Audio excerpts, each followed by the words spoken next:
he was too involved in things he shouldn't be involved in. Yeah. And so I said, okay, let's do an audit. So we did like an audit of his business. And the first thing that started to happen was he was able to do so much more during the same time frame because it was so much more efficient. And that's what made him pop off. He was able to go from 9 million to 40 million in less than a year because of that. Well, Wow. people don't recognize that inefficiencies cost. The next thing we have to recognize, and I think men are so good at doing this and women, we struggle, is a man is okay with outsourcing a job at a good level, even if he can do it so much better. He's still okay as long as it hits the mark. Welcome back to another episode of the Legally Clueless Entrepreneurs Podcast. I'm your host, Shenice Shibivia, and I am so excited for today's conversation because this one is going to shift the way you do business. Today, we're joined by none other than Kewana McDonald, a powerhouse business specialist and systems strategist who helps entrepreneurs stop winging it and start operating like real CEOs. Kewana has a gift for helping business owners increase revenue by tightening up their back-end systems, automating what drains their time, and aligning their operations with solid biblical business principles. Yes, she literally pulls the systems from the Bible, okay? And I don't know about you, but I think that's both powerful and refreshing. I'm in a season right now where I'm learning to delegate more, automate more, and just stop doing all the things myself, okay? So having her here today feels so aligned. So if you've ever felt like your business is chaotic or you know you're leaving money on the table because your systems are a hot mess, then this episode is for you. Let's dive in. Thank you so much for being on the podcast episode, Kewana. Thank you for saying yes. I am super excited. I am too. Thank you so much for having me. It's a pleasure to be here. Yes. First of all, I have to say, girl, like the green, are your eyes green? No, they're light brown, but they change in their light and darker, depending on the season or the lighting or I don't know. It just See, because the they're light green, brown. like your green top and then the green plant behind you, it's looking gorgeous. You look good. Oh, you as well. You as well. You're radiant. Thank you. Thank you. All right. So first of all, I already introduced you to the audience, right?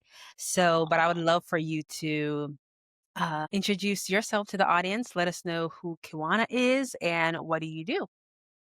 Sure, sure. So I'm Kewana McDonald. I am a growth consultant and an operational strategist. So what that means is a lot of times when people are thinking about growing their businesses, they literally only think revenue. I go into the weeds with the operational framework because a lot of leaks are there, profit margin issues are there, and I care more about profit margins than even just revenue. And I notice when you fix those problems, you can soar with your revenue. So that's why I do it in that respect as far as growth for your business. Okay. Interesting. So I'm excited to dive a little bit deeper.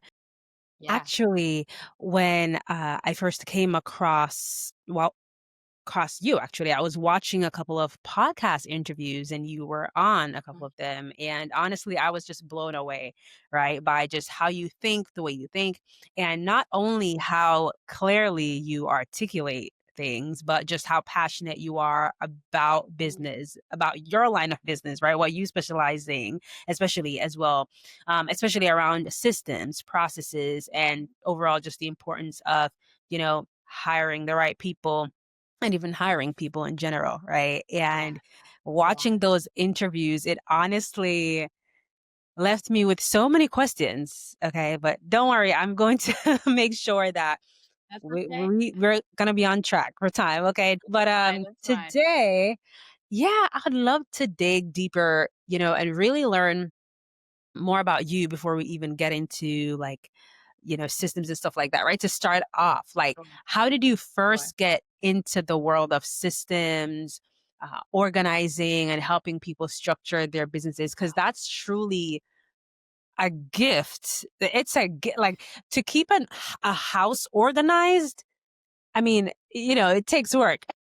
So, Yes. how in the world Yes. do you how did you get into that? The world of So business and so it's systems? so it's so interesting, really, because it came from a space of care for people I love. So I Mhm, always talk about my mom because she was a single mom.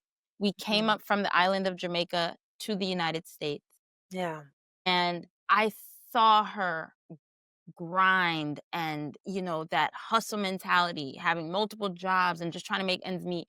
So then she goes to law school and gets her law degree, and she decides, I'm not going to do work for someone else. I'm going to start my own law firm. So then I see her mm, build a business from scratch. Now, this is a woman who you could lick the floor in her house. Okay. yeah. So she was I believe very you. She's like, Jamaican. I'm Jamaican too. you I know. understand. And Yes. we had that house where there's a room that you just look at. You don't go and sit in that living room. Only the diplomats from the country come in. You already know the type of house it was then, right? Yes. So this is how I grew up. However, the problem I saw was that because of keeping up with the house, because of keeping up with her children, because of running this business, I felt like we still didn't have time together. And for me as a child, what mattered to me was time. Like some people say, what are your love languages? You know, that whole love language thing. I Yeah. realized for me, it's time, quality time, just memories, moments. Because Yeah. at the end of the day, everything else to me is stuff, right? So Yeah. when I realized that I wasn't being able to spend the time that I wanted with my mom and, the family time or vacation, and like none of that was afforded to us, and she was working so hard, I was like, there has to be an answer. We have Yeah. to find the answer. We have to figure it out. And so that's what birthed in me this quest to figure out the answer. And I did every business course that they offered in my high school. I got an award for it. I think they created that Wow. award that year because they were like, I can't believe you did this. And I was like, I can't believe I did Wow. this. I didn't even realize I did this. And then I went to undergrad, got my international business degree. I went to grad school, got my global MBA. And Wow. I was looking for stuff, but it was always these, tangential things. It wasn't anything holistic. And so I turned to scripture, and God is a God of systems. And I realized for the first time that it was in his systematic brain that he created systems in order to lighten our loads, in order for us to be able to have a full life. And that's when I got hooked. And man, when I'm hooked on something, I go in. Like it's a Yes. life learning experience, all types of systems, business models and operations and systems and how they work together and why they won't work together or what's going on. Like all from the foundation of the scriptures, Yeah. it's like my brain gets happy. Wow. I can tell. I can tell for sure. But first of all, why did you decide to do like international business? Was there a thought process around that? Were you planning Oh on my like being God. more international? What was the thought process of doing that? So I love people and I love all the different diversity objects that cultures bring together. So in my mind, I feel Mhm, like every culture has their gold that if we were to put all that gold together of every culture, we mhm. would come up with ingenious ideas that we have yet to see on this earth. I And agree. so I'll give an example. And I go through seasons of researching culture and how it works with business or just how it works with systems. So, for Yeah. instance, when I was studying Asian culture, and I've been to China Wow. firsthand, Wow. right? And when Wow. I was Okay. studying it, and then when I was there, what I loved, it's gonna seem so like, little, tangential, but I love the fact that when they walk into the house, they swap their shoes. And right by the door is the little cubby that they put their outside shoes on, they put their Mhm. inside shoes on. Like, it's right there. And I Yeah. said to myself, you know, in certain homes, you have to walk through certain areas just to get to the coat closet. You're Mhm. already walking into the house. Inside the It's house. not even built It's in. It's pointless at not that even. point. Do you see what I'm saying? And I was Mhm. just like, but this is so ingenious of a system that they Mhm. created to ensure that outside mess doesn't come inside the sanctuary of the home. And Mm, just, I know mhm. it seems little, but it makes such a huge impact. Yeah. And I'm like, man, if everybody around the world would adopt that thought process just for something like that, I wonder how many diseases we wouldn't have to contend with. Mm. Like, just my brain goes into things like that. Or when I was Yeah. studying Turkish uh culture, and I so want to go to Turkey at one point. I had a Turkish tailor, and I would try and speak some Turkish language to him and everything, and he just loved it. It was fun. But how they spread their table to eat and then talk Mhm. around the table, and how that's like a thing. Or when I Yeah. went to France, and during lunchtime, all businesses close down. Everybody goes home and eats. Yes, that's a thing. Isn't it incredible? It's That's the different. thing.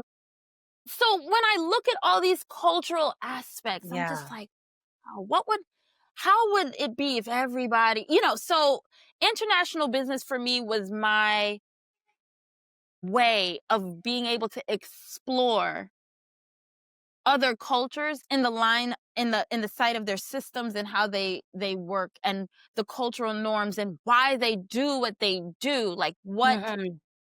it was my way of being able to tap into that, because I already knew that we were headed into a global economy. The writing was on the wall.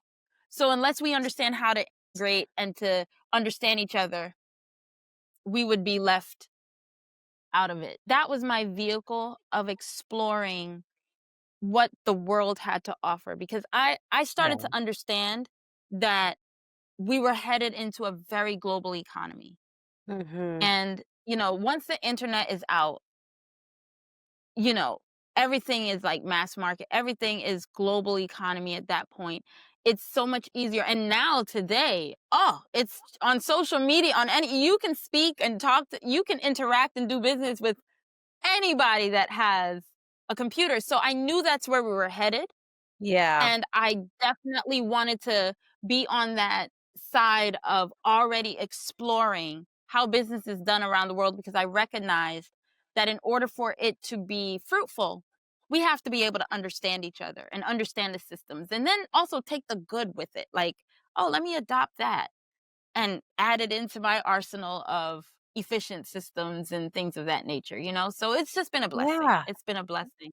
Yeah, I love it. And while you were like traveling and experiencing different cultures and stuff like that, was there anything in particular you took specifically from like the business space? As in like how they, the different cultures approach businesses or, business Yes. differently. Yes. So in China, they have a cloning form of doing business. They'll see something that's good and they Mhm. say that has potential. Yeah. They'll like clone it and make it better. And by Mhm. doing that repeatedly, they start to level up where they are, Yeah. as far as ahead of the game in innovation.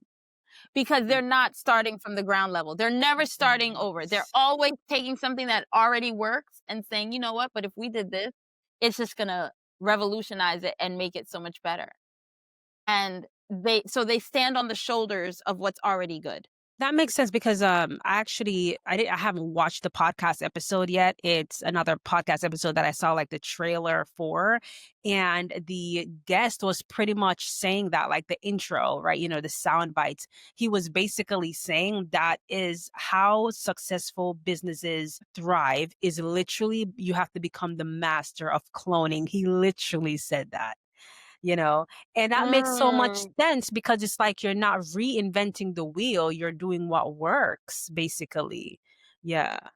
And that's how we're supposed to learn, right? You're supposed to build on top of what's already built.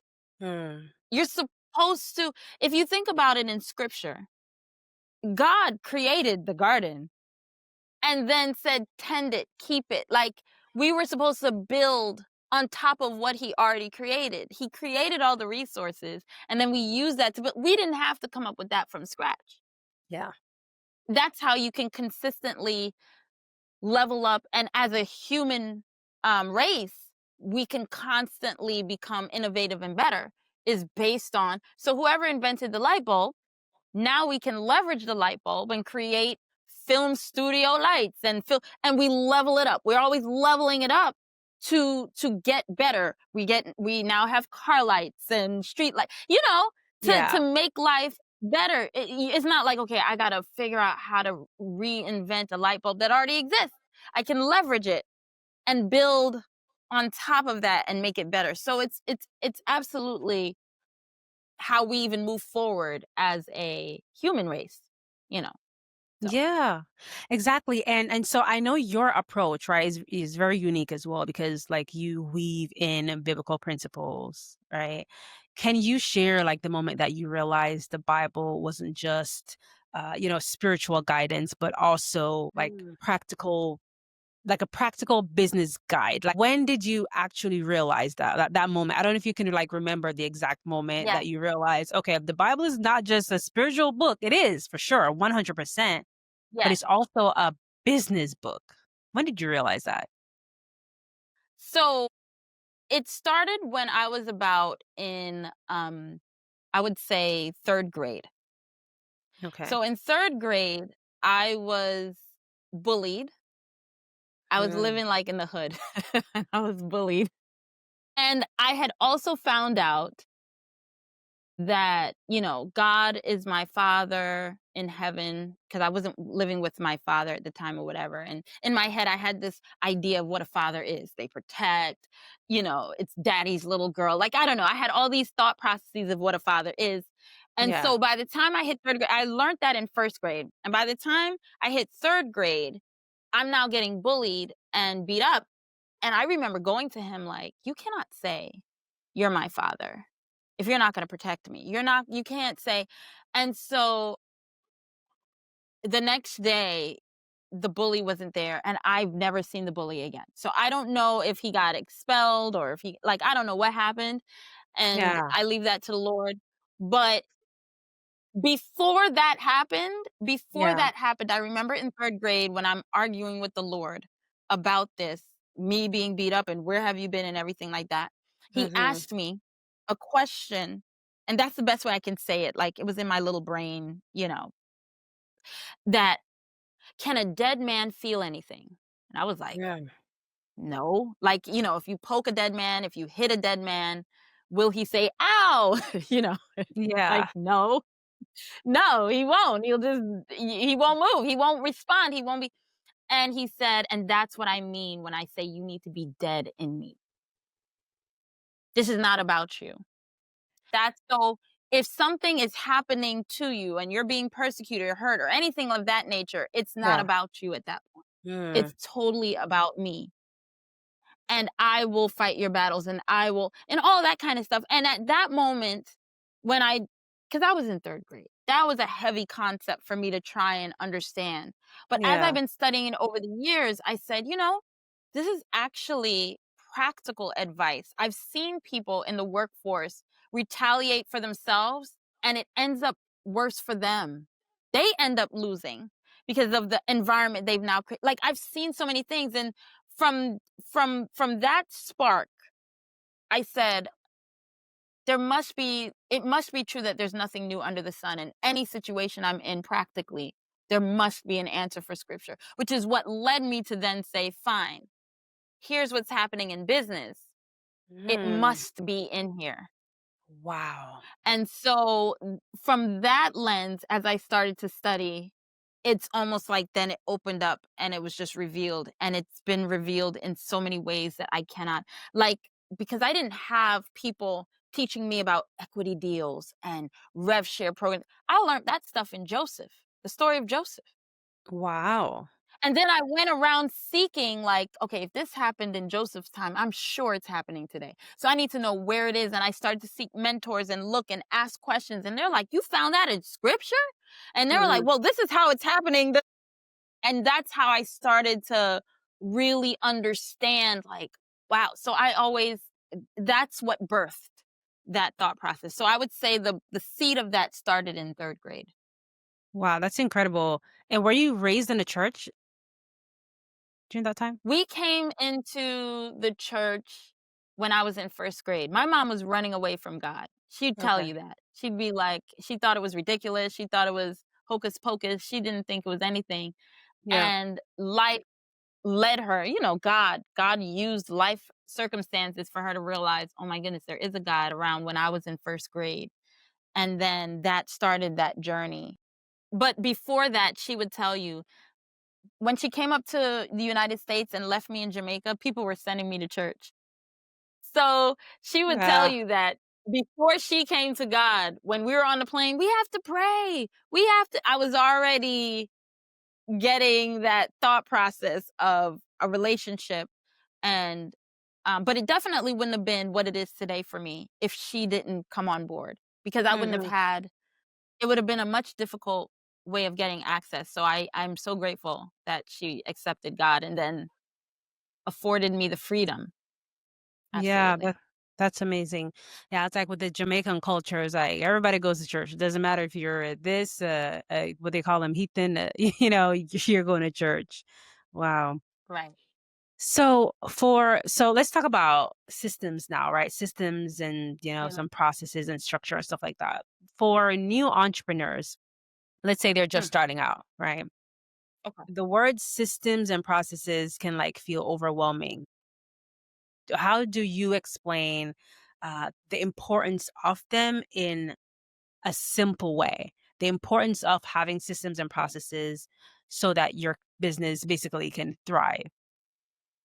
Right. So, how I like to tell people is, let's just talk about what a system really is. A system is just how you do something, the process of how you do something.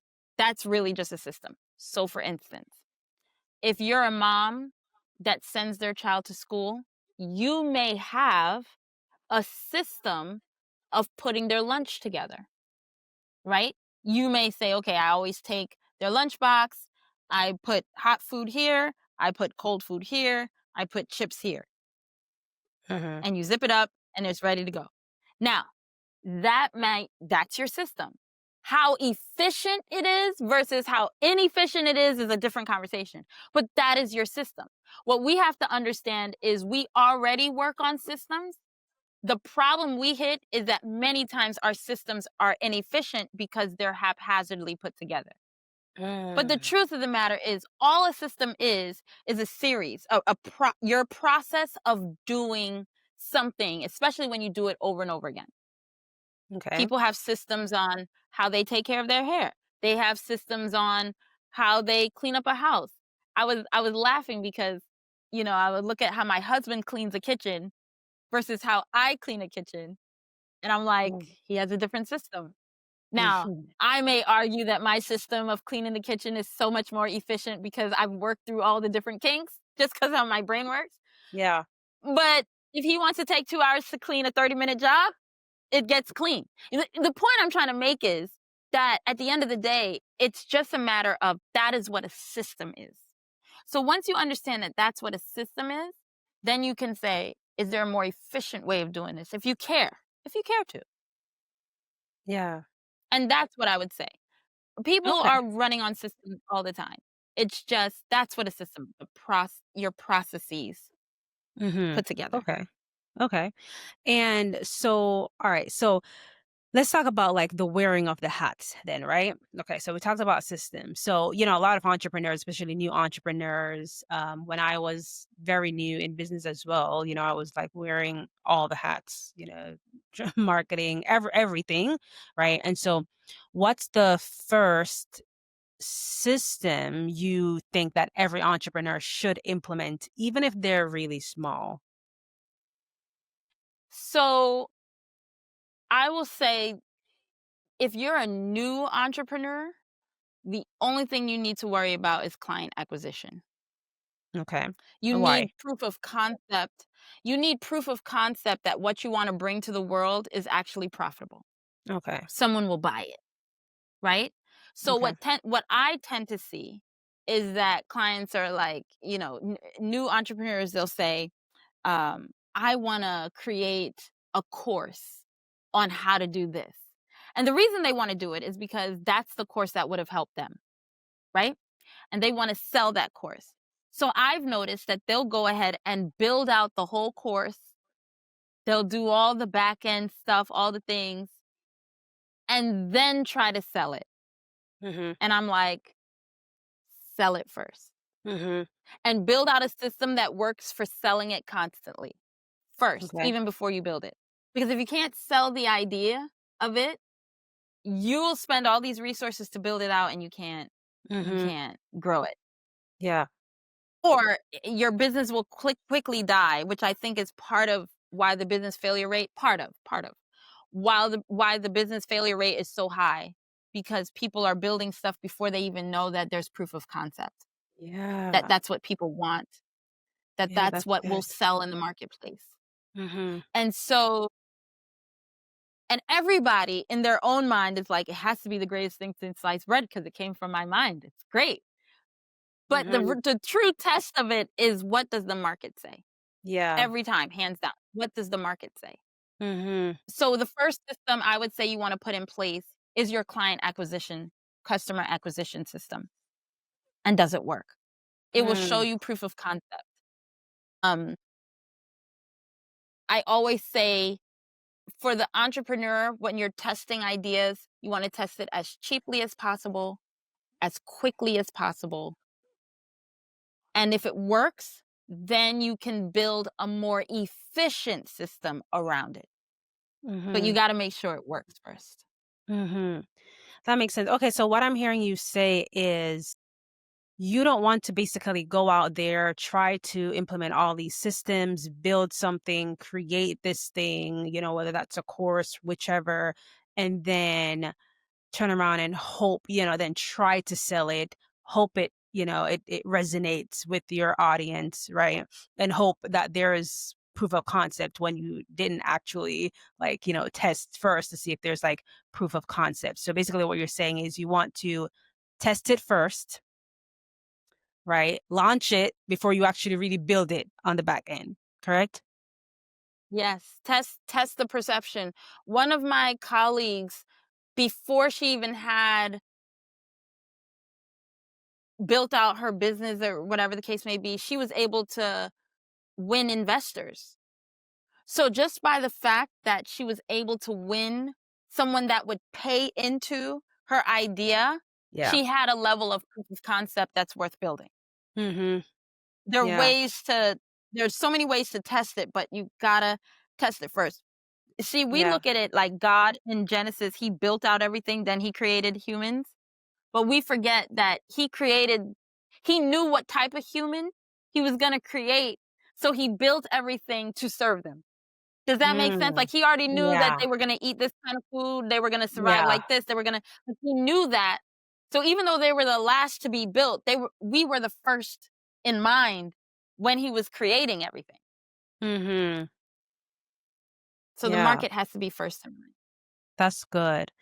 That's good. It's funny that you say that because like I remember even in 2021, I first like started to test out stuff like courses, ebooks. I even like wrote this book, right? But if I knew what I know now, back then what I would have done was pre-sell the book. The book ended up doing well, thankfully, once I launched it. Was this like Airbnb business? But what I should have done was kind of like pre-launch the book. And so that was 2021. And so now like my approach is a little bit different now with kind of like pre-selling something, seeing Yes, see if the audience actually is this something that they actually want before I actually spend my time, to create it. So that's that's right. something that I actually started implementing recently. So that's Yes, good. That's a yeah, good one. yeah. And then you get paid to build it. Exactly. That's the best part. Yeah. Awesome. So, Yeah. yeah, yeah, yeah, yeah.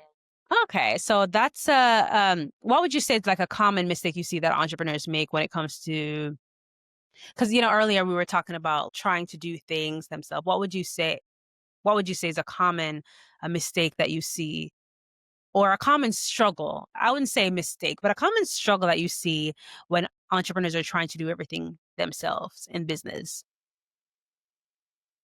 The struggle is this.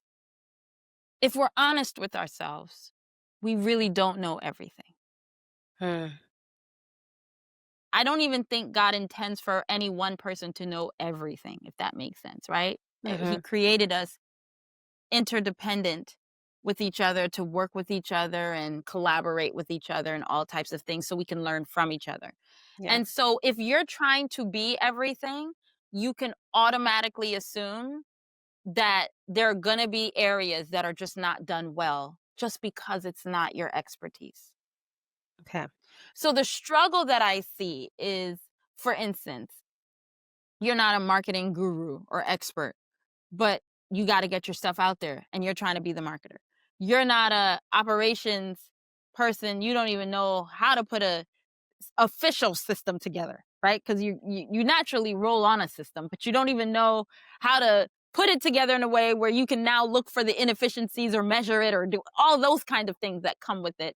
But you're trying to be better at fulfilling, and then that's just inside your business. That has nothing to do with on your business of growth strategies and all this. So you're trying to take on all of this and you're trying to learn as you're building, as you're driving the ship.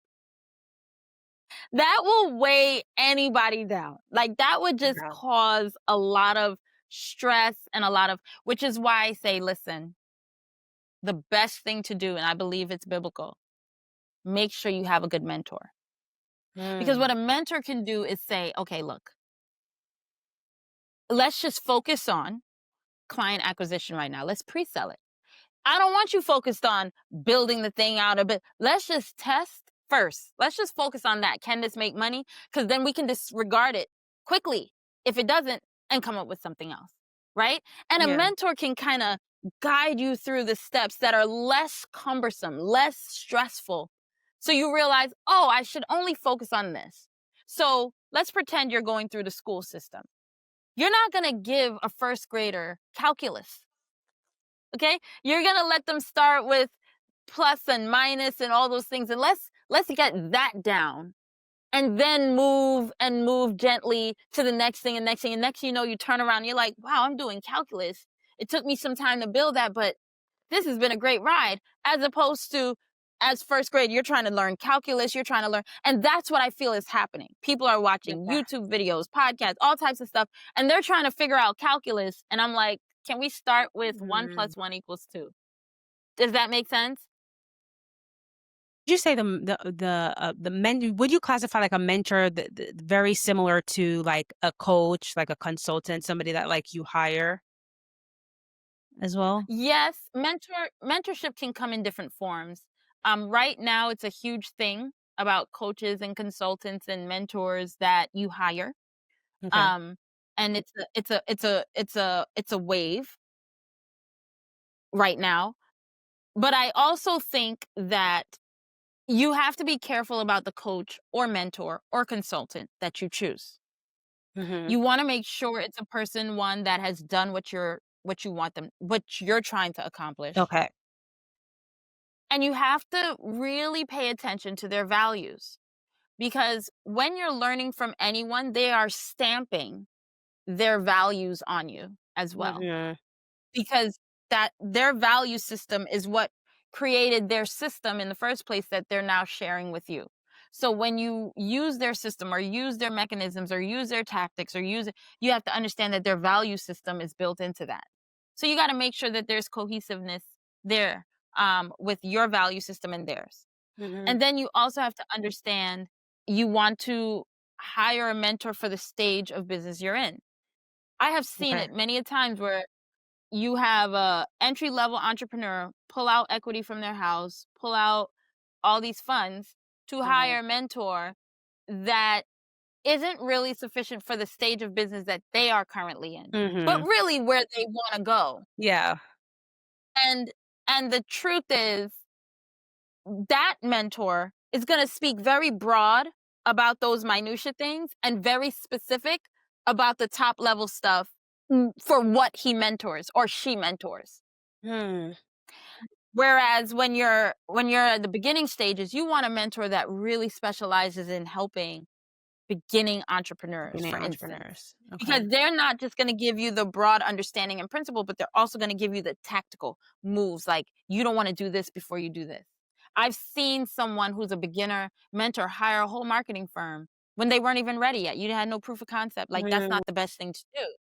But they did it because their mentor is saying this is the best thing to do. But he was speaking more to a later stage business because that is his avatar, but they slipped in through the cracks because they can afford it. Does Mm. that make sense? So That you makes just want sense. to be careful. That's all. Yeah. But at the same time too that I feel like a good mentor or coach should know as well though whether or not this person is like a good fit for, their program, right? Or their coaching program too. Yes, yes, that's very idealistic to think. But here's the truth. I'm sharing this as honestly as I can share. Mhm. You'll have those mentors that will say, "You're not a good fit. Come back to me when you're here." And Yeah. they're very clear. Yeah. And then you'll have mentors that will say, "Hey, if they pay for it, I'll give it to them." Hmm. Yeah. Because at the end of the day, it Integrity, right? depends Integrity on the first. person. And I wouldn't even necessarily think, because I don't think they feel that it's not integrity. I think what we have to understand is, what are their business principles that are guiding them? Mm. Because here is the truth. That same person that says they're not a good fit may have someone who's so gung ho comes into the program and makes it work. Okay. And they'll have that story that says to them, "Oh, okay, well, I'll just let anyone that can afford it come in." Not recognizing that that was a special case. Like, kind of like the Ivy League graduate from a hood school, Mhm. right? The majority of everybody may not level to that, or care to. But because you have that one person, then it's like, see, the whole school is amazing. No, no, what happens is you may have that one outlier, Yeah. but it doesn't mean it's the whole. And so I, I would just say that as the person seeking for a good mentor, really consider these things and be honest with yourself, which is hard to do because you're a big dreamer, Yeah. especially in the beginning. But Yeah. do your best to take great inventory and be honest with yourself of, okay, is this, and I don't believe any information is lost in this regard. Even if you Okay. get into a mentorship that's above you, it still seeds in your mind that when you find and you get to that place, you're like, this part I understand because I went to that mentorship. So it's not that it's a loss. It's just, if you want to do it strategically, you want to find the people for your stage of business and where you are. I actually did a YouTube video on stages of business and what you should be focused on each stage in your business, because I keep Mm. seeing this. Oh, I wow. keep seeing this And in what's a your lot. what's your YouTube, by the way? I'm gonna have all your Kawana, information in the show notes, but share that. yeah, I will share it with you. It's Kawana McDonald. Okay. If you type in Kewana McDonald, my channel will come up. There's not Oh, too many Kewana okay. Kewana McDonalds. up there. Yeah. But yeah, I actually did a YouTube video on that specific topic just because I kept seeing it. Mm, And wow. you're there building out systems for an 8-figure business, but you're like just starting out. It's like that's a Yeah. misuse of the resources you have. There's a lot that can go Yeah. left with that. So, So levels, baby steps, basically. When you get baby here, steps. after you get here, then you can look at getting to the next stage and finding that Yes. mentor that aligns with like where you are in Yes. business. Makes sense. Okay. Perfect. Yes. But I saw a lot of people though are watching this and they're probably thinking, they're an entrepreneur, they want to grow their business, that's their goal, that's their dream. And they're starting out and they're thinking, well, I'm not making enough money yet to necessarily hire someone. What would you say to them? Not all mentors do you have to pay for. Okay. So, I have 2 amazing mentors that don't charge me anything. And of course, Wow. I also have mentors that do. And And where when I did you say find them? amazing, so as I said, I love people, and Okay. I love learning who people are and understanding how their brain works and all the things. That's just how Yeah. I am.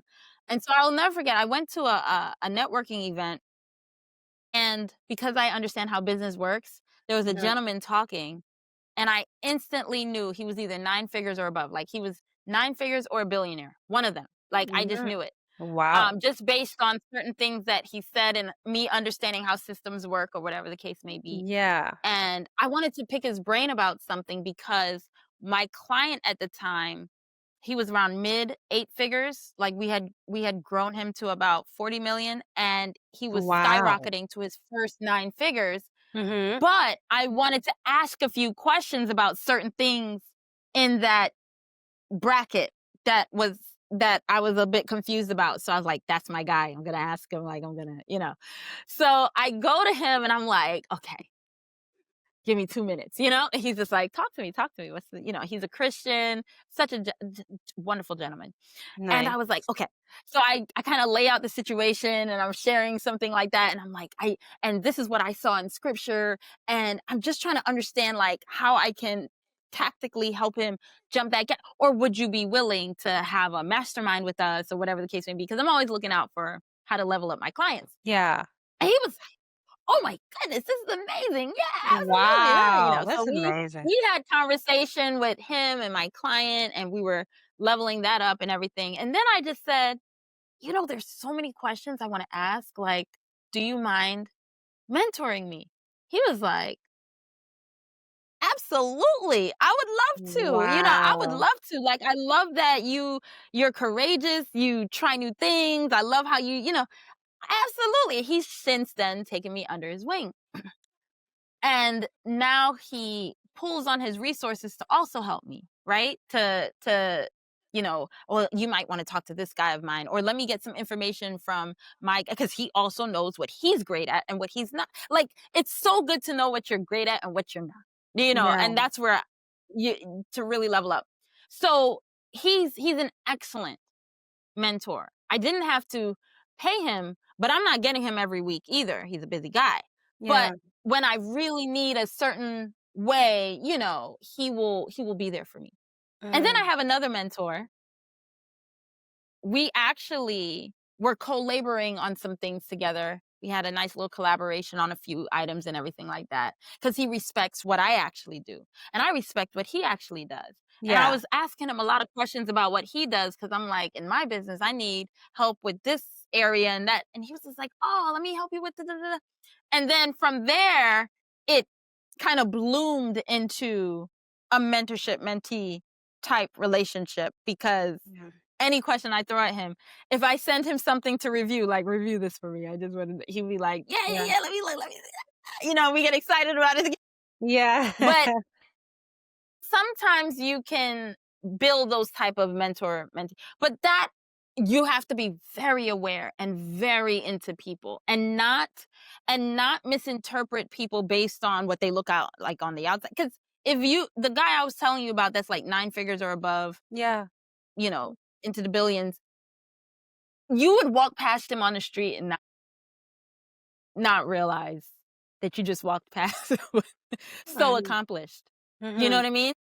Um, and he's super humble, super just and very low key, like not famous on it. It doesn't even I don't even think he has social media. You know what I mean? So I say that to say, your mentors may come through other means. You just have to be aware and willing to ask the questions and not talk as much, but just ask the questions. Mhm.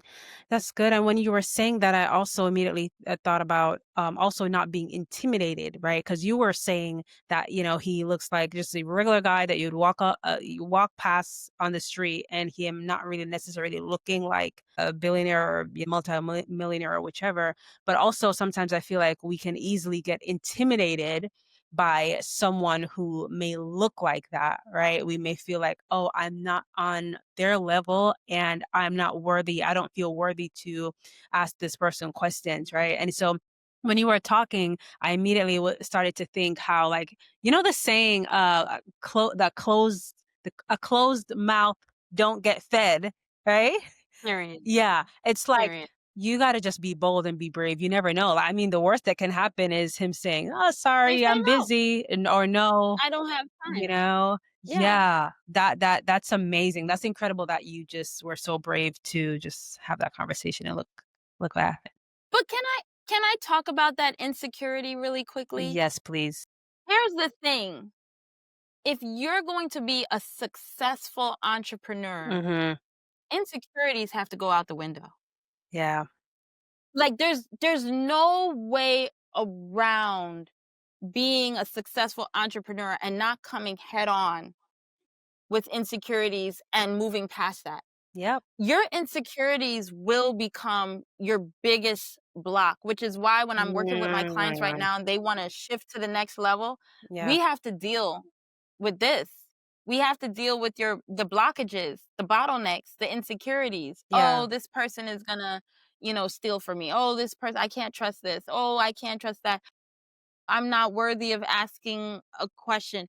Wow. In my mind, Christ died for everybody. Yeah. In my mind, if you're gonna put on pants, everyone puts them on one leg at a time, same way.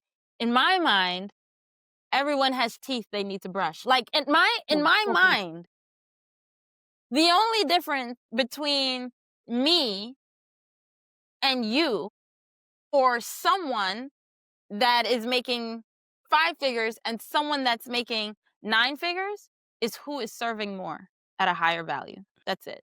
The Yeah. only difference. So we have to get past we have to get past that. And anything that you think is a issue for you, you can't let it stop you. Yeah. That's good. That's really good because at the end of the day, a lot of times, a lot of the millionaires and multimillionaires, they're just like regular people, good people, kind people. They have families, they have struggles, they have their own things that they're dealing with too. They're all regular people too. That's good. I want to go back to when you were talking about how you helped a client scale up to like 40 million is what you were saying. Like, Mm. obviously, on this podcast episode, you can't really go in depth like everything that you did, but I would love for you to share, you know, share that story, that backstory. Like, what was the business struggling with? Like, what were some of the things that you were able to realize? What those bottlenecks or whichever, and how were you able to go in there and do whatever you did, to get them to Right. that? Right. So the beautiful thing about this business owner, he had grown his business to about 9 million, okay? And he was on track to doing 13 million by the end of the year. Wow. And so he came in probably around it was either March or May, one of those months. And then by the end of the year, he was on track to doing 13 million. Hmm. But he was very aware that or he felt as though the way his business was functioning felt a bit chaotic and he still felt like he was too involved in things he shouldn't be involved in. That was the inkling. So then he was just like, "Can you help me with that?" kind of thing, Okay. right? Yeah. And so I said, "Okay." let's do an audit. So we did like an audit of his business. We did an audit of his systems, what was going on. And the first thing that started to happen was we started to see all the inefficiencies. And he was just like, well, is that really big of a deal though? It's just a little thing here, a little thing there. And what I was able to show him, I started to calculate the cost of his inefficiencies, and they were hundreds of thousands of dollars in cost. Wow. And he was like, I would have never seen this. So when we tweaked all of those things, Yeah.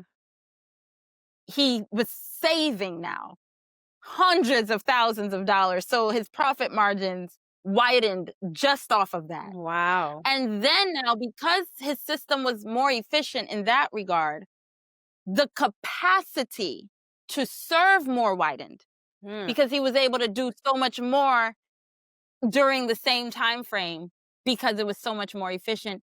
And that's what made him pop off. So he was able to go from 9 million to 40 million in less than a year because of that. Wow. That's Just that as the foundational piece. that's a jump. That's like anybody Yeah. listening to that. I mean, whether you're a millionaire, a multimillionaire, I mean, that's a big number. That's a big jump. Yeah. Well, Wow. people don't recognize that inefficiencies cost. Mm. We just think of it as, well, it's just my time and I'm kind of donating my time to my business. I'm like, it's a cost still. Mm. If you're taking a salary, the business is paying you for services. Yeah. If you're paying a salary, you're paying for a value or service. Mhm. If you're having a system that is not profitable because it's becoming an expense, it costs. And I don't think we know how to add up the cost. This is why when the scriptures tell us about, do you build a house before you count the cost? Doesn't make any sense. A lot of people, they're just kind of stacking and building and not auditing throughout, the season to make sure that what they're actually doing for what they're charging makes sense, Okay. right? And we don't realize that those are profit leaks. It costs, and it's huge cost. Now for him, because he was already at the 9 million figure, it's hundreds of thousands of dollars of cost. If someone is at 55,000, it may just be 1,000 or so Yeah. of cost, but it's still it still scales the same way. Yeah. You scale with your problems. So you want to fix those. Yeah. But that's how we were able to help him. That's incredible. That's so incredible. I'm Yeah. sure he probably is like so thankful, so grateful Oh yeah. that you came Oh in. yeah. Oh yeah. He is just like, man, oh man, this is amazing. Absolutely amazing. Wow. Okay. So, all right. So, from a biblical business lens, like what principles can women in particular, specifically lean on when it comes to managing people and delegating? Because the scripture talks about, even with in Proverbs, talks about having help somewhat. And so, but I feel like sometimes we as women, like we're afraid to delegate. What scriptures would you say can be helpful for a woman to lean on when it comes to managing and like delegating? Because I know that's a struggle Sure. right now for me as well, like Sure. in my business, like managing people and Delegating. yeah, Delegating. So I don't know if you were referring to the Proverbs 31 woman when you were talking about getting yeah, help, but yeah. I like to use the Proverbs 31 woman because we look at her like superwoman and she's so Hmm. amazing and I can't believe and I need to be Yeah, but like the she has Proverbs help. 31 woman. Yeah. Yeah. The one thing I like to say first is she wasn't real. Let's Oh. start there. Okay? She wasn't a real woman. This was a mother sharing with her son what to look for in a woman, Mm, but her as a being wasn't actually a person, mm, like an actual like Susie or Ruth or Esther or like she wasn't an actual person. So I always like to start there so that we don't have these convoluted expectations on ourselves as mm. women. Mhm. Number 2, even so, she definitely had handmaidens Mhm. that helped her with all that she was doing, because a woman telling her son, she was also putting in there, if this is all that you're expecting, Yeah. she's gonna need some help, okay? Mhm. That concept of handmaidenship, you can see it in marriage. Whenever a woman in the scripture was getting married, her father or whoever in the family gave her an handmaiden to go along with her. Yeah. It's everywhere. Why is that? Women were created to be the helpmeet for the man, right? Right. That's what we were. Mhm. But if you've been a woman long enough, you start to wonder, but where's my helpmeet? Right? If I'm help meeting someone else and helping all the time and that's built into me, where's my help meet? Yeah. And yes, a lot of people say God is your help meet, but God is also his help meet too. So I'm just saying we have to recognize that we cannot take on as our identity that we must do it all by ourselves. Yeah. The next thing we have to recognize, and I think men are so good at doing this and women we struggle, is a man is okay with outsourcing a job at a good level, even if he can do it so much better. He's still okay as long as it hits the mark. He's not going to say, oh, because I can do it better, no one else can do it. He'll be like, as long as it hits the mark, I'm good. You take Mm. it away. You're going to get better at it as you continue to grow on it, and I'm going to move on to something else. He is very good at doing that. You know Women, what? That's true. we're That's my like, husband. That's my husband. Mhm.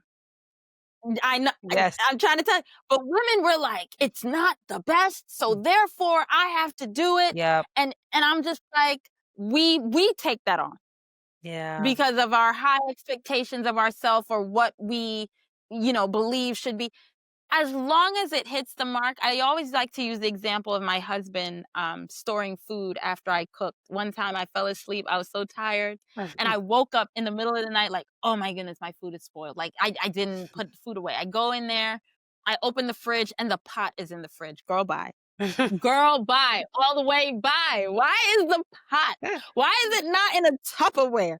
Put in Oh the my fridge, goodness. and I'm ready to go. And then I had to stop myself. I know it was the Mhm. Holy Spirit, like, honey, Mhm. but the food You would have been lucky the out food is in the fridge. and spoiling. You see what I'm saying? Be grateful because how many different ways are there to store food in a fridge? Right. And who's to say that storing the food in the fridge in a pot is wrong? Right. Nothing wrong with that. It's a vessel. The food is in it. You put it in the fridge. One would argue it's more efficient than trying to find another dish and then it's already in the dish. Yeah, You put it in the fridge. exactly. Like one would argue. So the idea of it is we have this thing. This is why I got to put the food away because no one else is going to do it the way we should. And he's just like, if the food got put away, the food got, thank you. If the child did it and the food got put away and it just got, thank you. And Yeah. so we have to be able to delegate the same way. You Mm. set the metrics, you know what the success metrics should be, Okay. and we let people hit those metrics. Now, it doesn't matter if we're better at it or we feel like we're more efficient at it Yeah. or whatever. Mhm. That is something that we can work with them to get better at, whatever the case may be. But if they're hitting the mark, Mhm. congratulate, level them up, keep it going.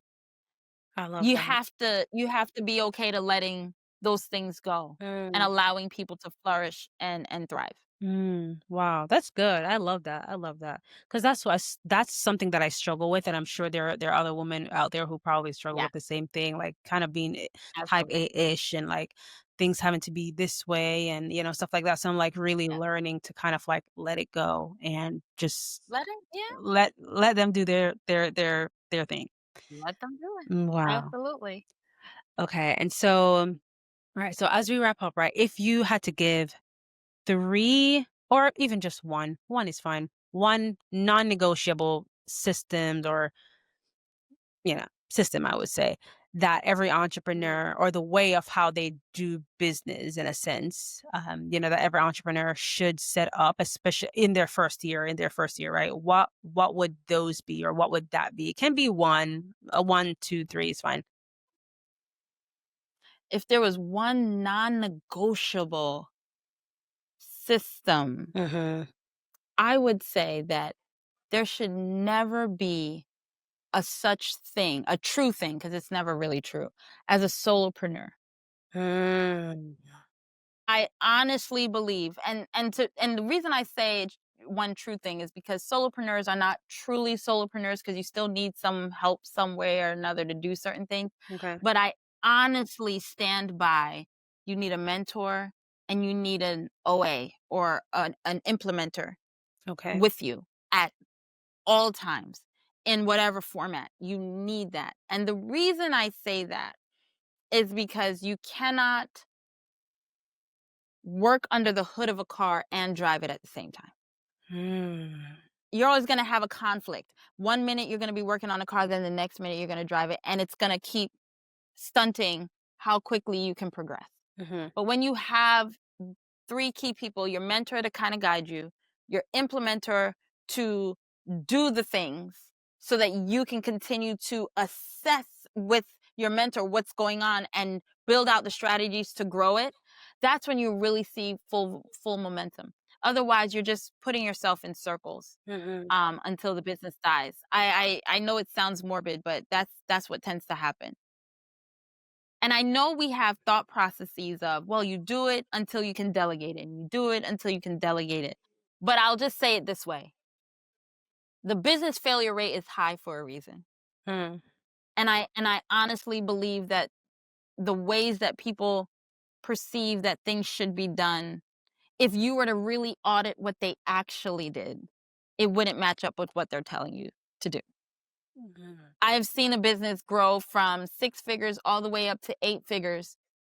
And, I was talking to them about it. I'm like, well, you're teaching people to do this way, but not exactly what you actually did. You're like, well, because there were mistakes here that I did or whatever.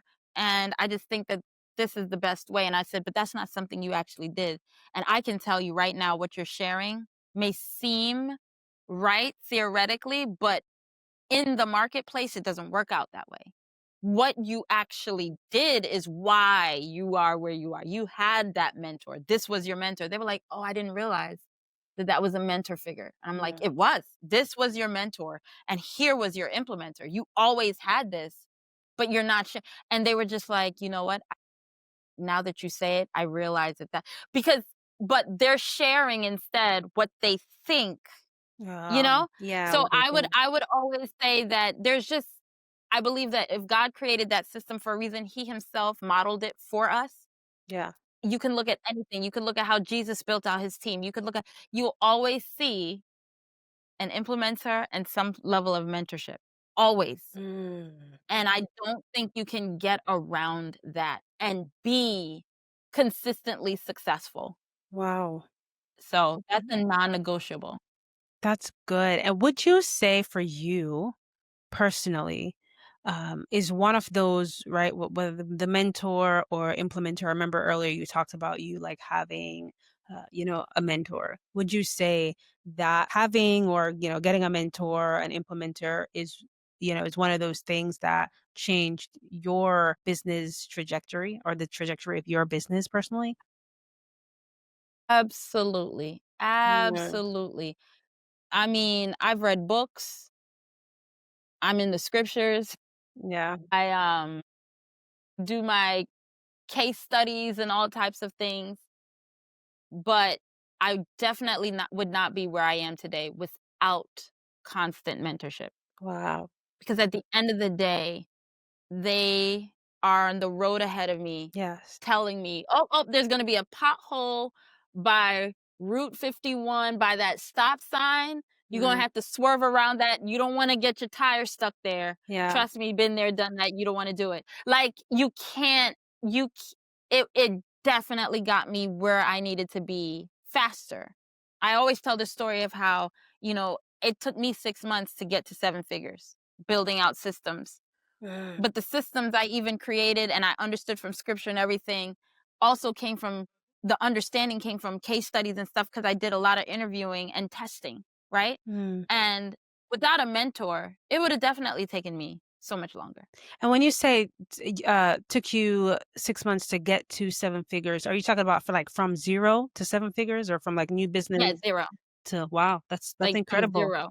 That's incredible. Yeah. So I had my mentor, I had my implementer, I understood systems. So let me unpack this. Remember, I've been studying systems and everything from the scriptures for decades. Okay? I'm just Yeah, saying with that knowledge base coming to the table and having a mentor to help me maneuver through the knowledge base and having that implementer, we were able to skyrocket. I don't think that would be the same result for someone who didn't have the certain knowledge base I had.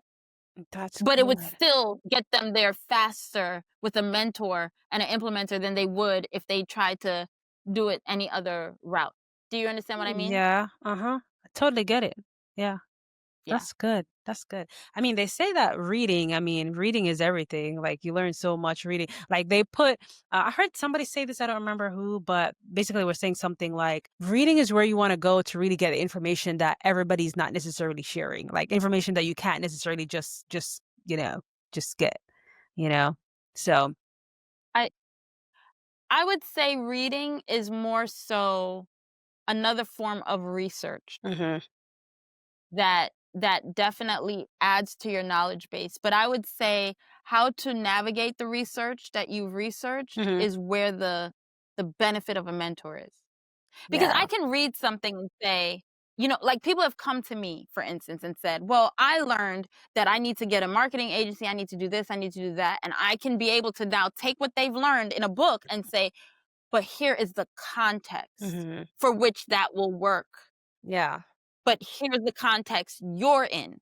So to get you to that context, you need to do this first." Yeah. And you didn't find that in the book.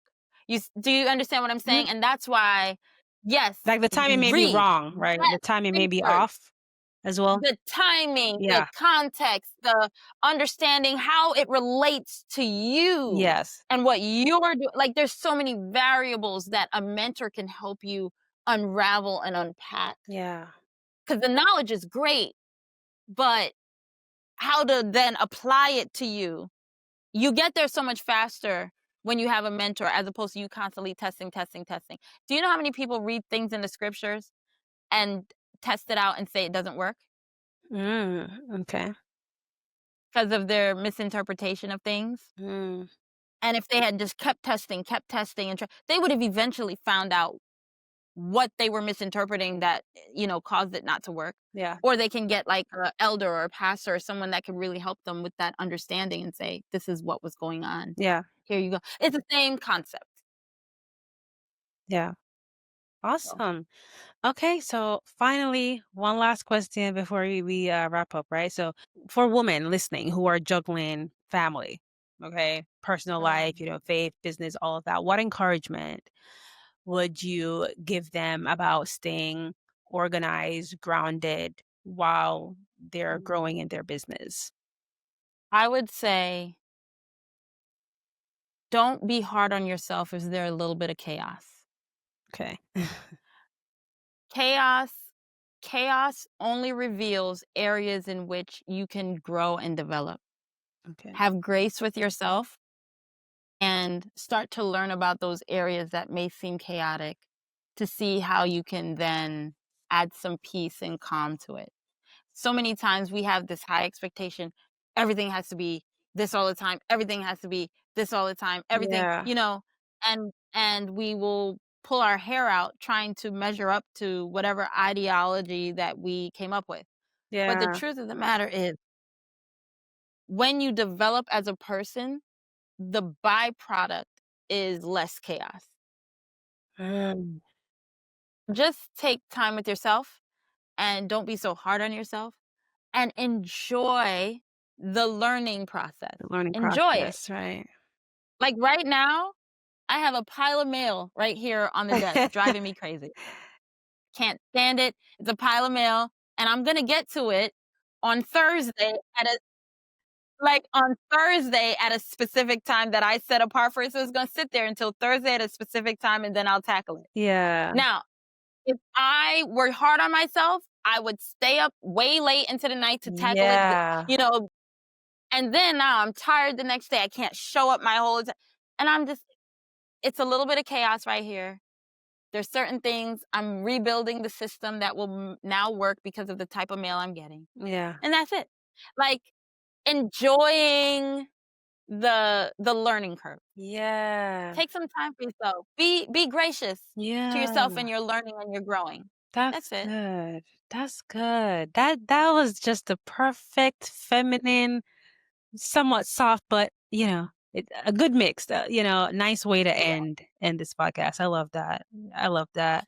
You're right. We can be so hard on ourselves. I know that's me. Like Yeah. I would be up late. Like I have to finish this. Like ugh, Lord, Why? I need somebody like you in my Why? business. Future, that's the goal in the future. Somebody like you in my business to literally tell me everything that I need to do and not do. So, but Aw. yeah, Yeah.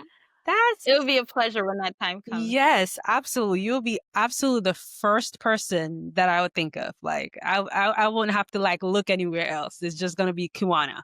Okay. Love it. I love it. I love it. Awesome. Well, thank you for joining me today. This was incredible. It Sure. was such an honor to have you. You're such a beautiful, bright Mhm. spirit.